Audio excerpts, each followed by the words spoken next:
and break down the information that they're receiving from the media.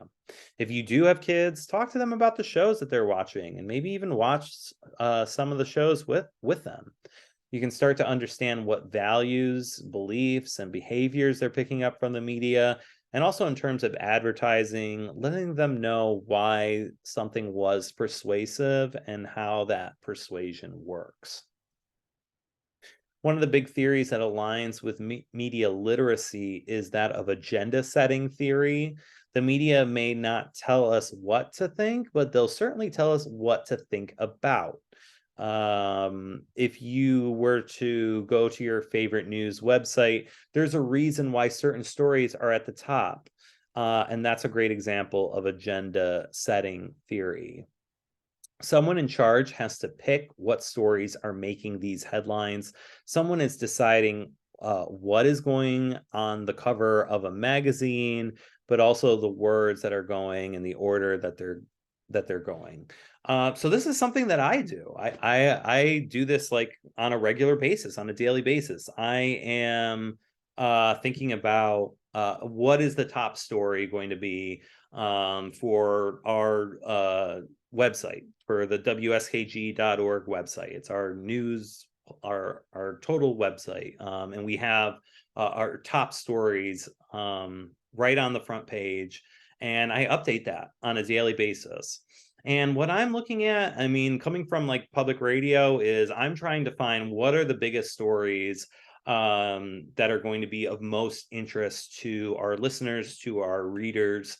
And so we cover like 21 counties in New York and Pennsylvania, mainly in New York. So a lot of times on the front page, I'm putting stuff about, we focus on a lot of politics. So I'm putting stuff about the governor's race. So if you didn't know, this is the midterm elections, they call it right now. We have an election coming. It's happening next week. And the governor is up for election, re-election, or she's the incumbent and she's running. Her name's Kathy Hochul. She's the governor. She's running against the Republican candidate Lee Zeldin. So a lot of times you're going to see, like, I will post those as my front page story because that's going to have the most interest to my readers. No matter who they are in New York, you're affected by the governor.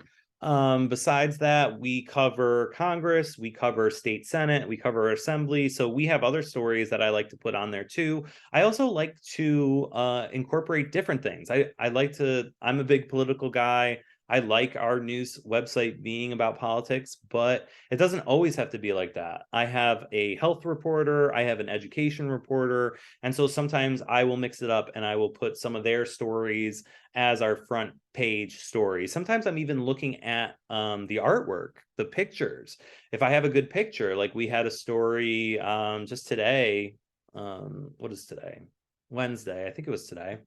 On it's like this ballot proposition on the Environmental Bond Act. It has to do with the environment. I had a great picture of the Adirondacks. I put that as my front page cover photo. It looks great. It's on the website. It's an important issue. So it kind of hits all of those things. These are the things that I'm thinking about when I'm sort of processing our front page. I can only speak for my news source. There's lots of different news sources, and they all have their own reasoning of why they're picking the front page story. But yeah, absolutely, you should have some intention by it, and it should be for the public interest. It shouldn't be for sensationalizing things or getting people riled up. Like, what good does that serve? Like, I'm in public media, public radio. I want things that are going to be good for the public, that are going to be good, something that is going to inform our community, to make us informed citizens. So the media can set an agenda, and then it can get people to buy into some of those narratives. Thinking about earlier, whenever I said that the media is shaping our culture, we start to see that on this level as well. The media can tell us what to think. Depending on the media outlets that you follow, We may know what the top celebrity or gossip stories are, the top things that are trending. We've seen so much with Kanye West. Those are probably stories that are getting a lot of clicks, and maybe that's why you're seeing a lot of that type of coverage. Different media outlets can perpetuate these narratives. Agenda setting theory, whenever you go to a news website, why is something on the front page? How did it get there?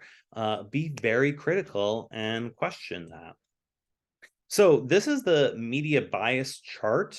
So this is a great way for you, if you're not too familiar with media, you can look at something like this as a chart, and it can sort of help you decipher, because there's so much out there. Like, is this a reputable news source that you're getting from? So if you look at this chart, it's divided really in two ways. We have the bias at the top. So you've got the left, and you've got the right, and you've got the middle. So what I like to do, and kind of like what I was trained, is to like be in the middle. That's what I want to do. I don't really want to skew left or skew right. I want to try to stay in the middle. So you have a lot of some of, like, I guess what I consider like the most reputable news sources are in the middle. They're not shifting their bias one way or the other. And then the other side of this chart is like, okay, what are they reporting? So there's fact reporting. We want to stick to the facts. Mostly analysis, a mix of fact reporting, analysis, and then the lower you go, you've got analysis, high variation and reliability. You've got opinions, so people's opinions. This could be, you go lower, it's selective, incomplete, unfair, persuasion, and then all the way down to the lowest is like misleading information, inaccurate information. So like NPR is something that, like, I'm a part of that community. I That's what I like to focus on, fact-based reporting, and stay in the middle. That's what it's important to me. And so I try to get as much of my news kind of from like these sources. I think it's important to get news from everywhere. Look at what some of these news outlets on the right, what are they saying? I look at that stuff all the time.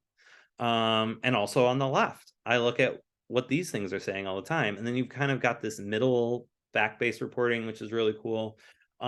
So it's important to decipher where you're getting your information from, because anyone can post anything on the internet, but can you rely on it?